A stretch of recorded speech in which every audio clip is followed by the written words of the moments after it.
Thanks, Mr Speaker.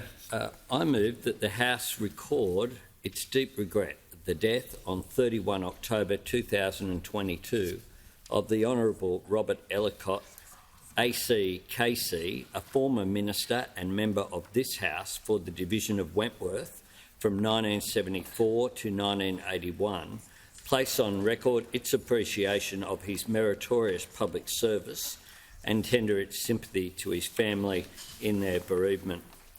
Mr Speaker, appropriately for someone who grew up with the big skies and broad horizons of Western New South Wales, Bob Ellicott had serious long-distance vision.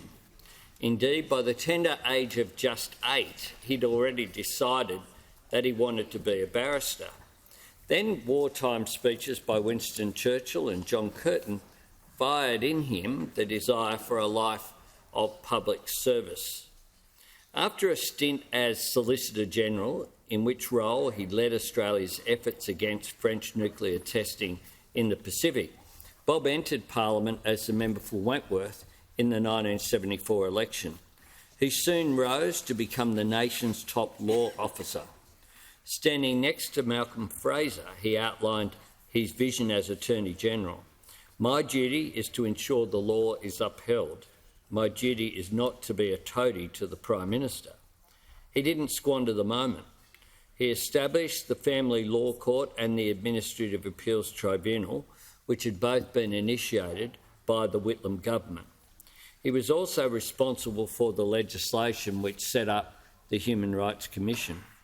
But true to his word, Bob eventually resigned over a disagreement with then Prime Minister Fraser over the independence of his role. Fraser would later lament the loss.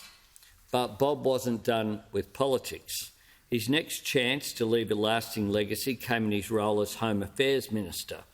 The trigger was Australia's quite abysmal showing at the 1976 Olympics in Montreal. No gold medals, 1 silver and 4 bronze.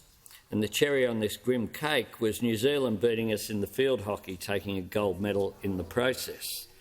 It was a time of national soul-searching, and Bob set about creating a solution to this problem, the Australian Institute of Sport.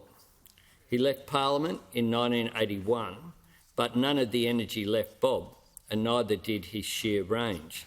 He served on the federal court bench. He was arbitrator on the Court of Arbitration for Sport, and he was the lead counsel for the Australian Rugby League during the Super League battle. Over the decades, his considerable energies were extended to, among others, First Nations people, Norfolk Islanders and the Methodist Church. And until her passing in 2020, his great partner in life's adventure was his wife, Colleen. Now the adventure is done. Our hearts go out to all of his loved ones. In the words of his son John, Bob was, quote, "a man of great compassion, love and commitment." May he rest in peace.